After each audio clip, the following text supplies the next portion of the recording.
Hey, what's up everybody? Video 44 coming at you another video. Alright, so while I was making my last video talking about how the Pacers probably shouldn't do this move, they did the move. They did the move. So this is after I got the information on the move, and of course, just like everybody else who's reporting on it in this hour, the New Orleans aspect of the deal is not quite finalized yet. So I don't know how long it's going to take, but I don't feel like waiting much longer. I'll just react to what's in front of me.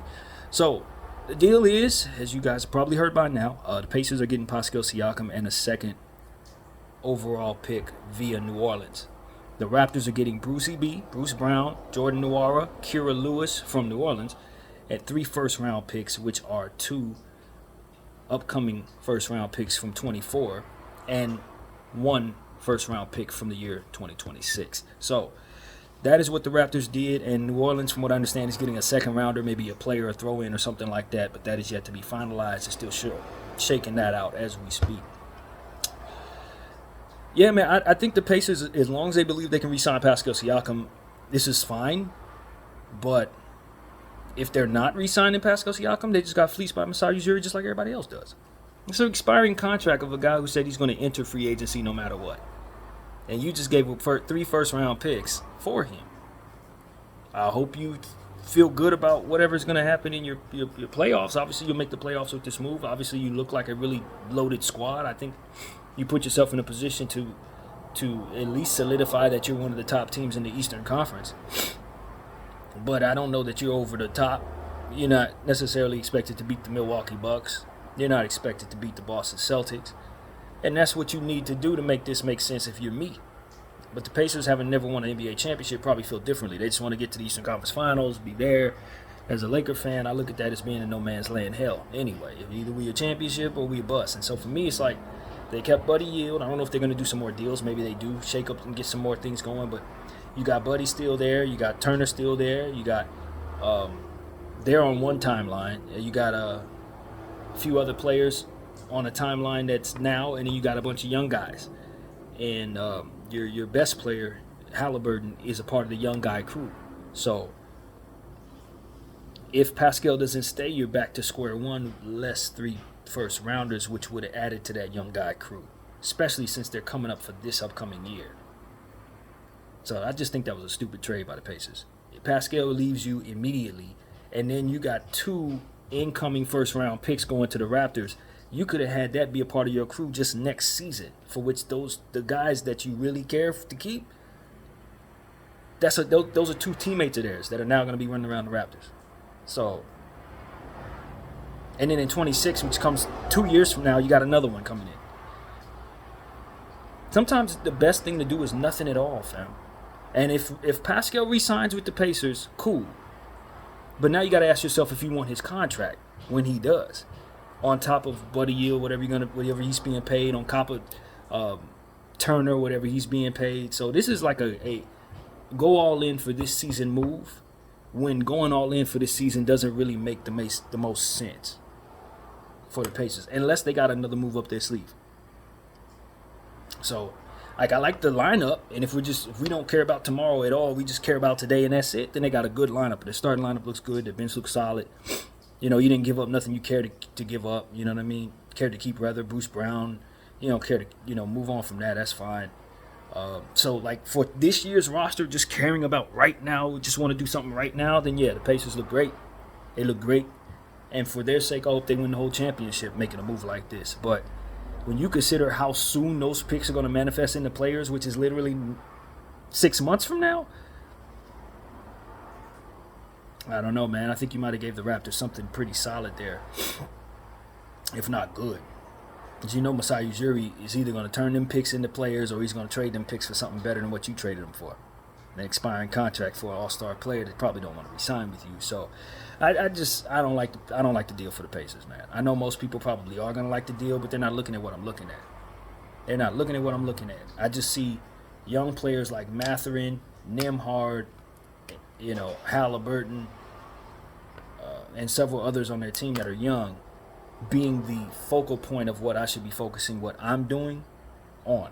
Not Miles Turner, not Buddy Yield, and not the older guys of whom names are not coming to mind. They got more young guys of high upside that them 3 picks would have helped or another 22-year-old would have helped more so than bringing in Pascal for a random year and hoping to God he resigns with you, which doesn't seem probable because you're the Pacers.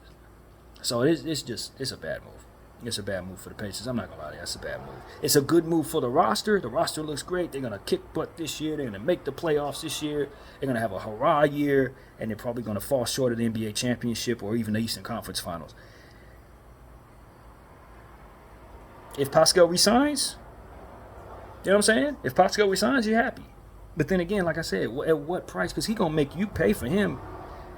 And then you're going to have an aging Pascal sitting there with Halliburton and the young guys. It's just, you know what I'm saying? I ain't giving away pick equity if I'm a team like this for a chance at re-signing somebody. I'm not doing that. That's just stupid. I'm not going to lie to you. Especially when I just drafted Jarris Walker at the power forward spot. I literally just drafted him with my 7th overall pick or something, whatever it was. 6th overall pick, whatever they had.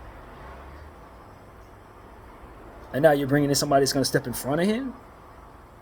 Do you plan on moving Jarris Walker for his value? Are you going to bring him along slowly, as to which he's going to be coming in and replacing Pascal Siakam, of whom you hope to re-sign for multiple years? I mean, what are you doing? What is actually happening there? So I don't know, man. This is how teams don't get good enough. This is how you don't get good enough. Going all in for 1 year when it doesn't actually make sense for the sum of what it is you have. This is how you don't get good enough, man. Ask the Pacers. They'll let you know. And the Raptors continue to fleece everybody, man. They continue to fleece everybody. I don't care about Bruce Brown contract.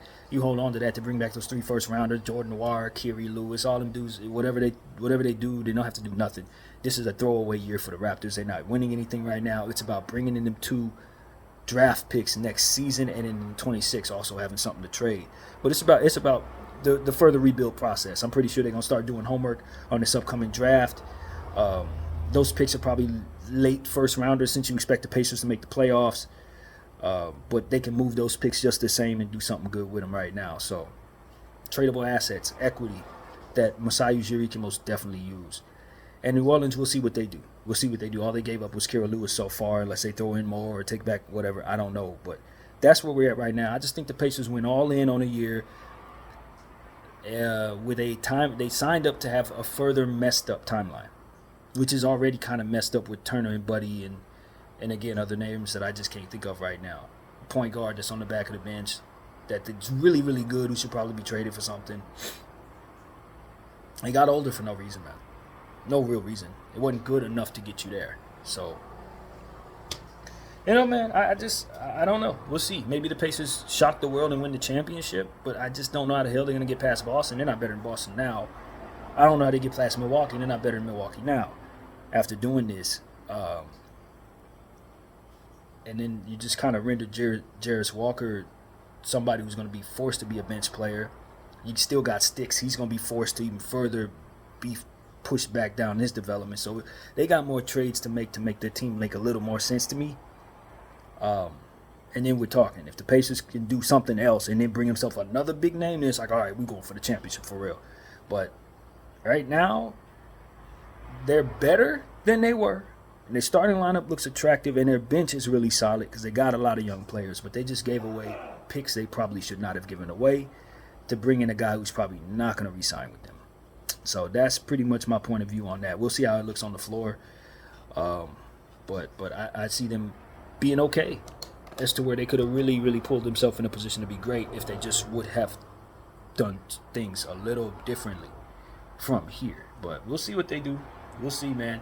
There's more work to do, Pacers, if you really want to be that team in the Eastern Conference. A whole lot more work to do. And you still got to consider Halliburton's coming back from an injury for which could be a reoccurring thing. So you going all in on a season where he has a growing injury, that if it doesn't fully re-heal, he could find himself missing more time throughout the course of this win-now season. And he's, 23, 24 years old? So his timeline ain't even that? Oh, man. And you just signed him to a $250 million contract, and you know Pascal's going to want over $150 himself. And Miles Turner's on a deal that's pretty big.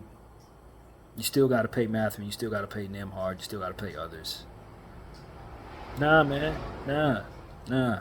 No. This is not. You are not the team to go all in on a year. You are not that team. These are not the circumstances for which to do so, in my opinion. Not at all.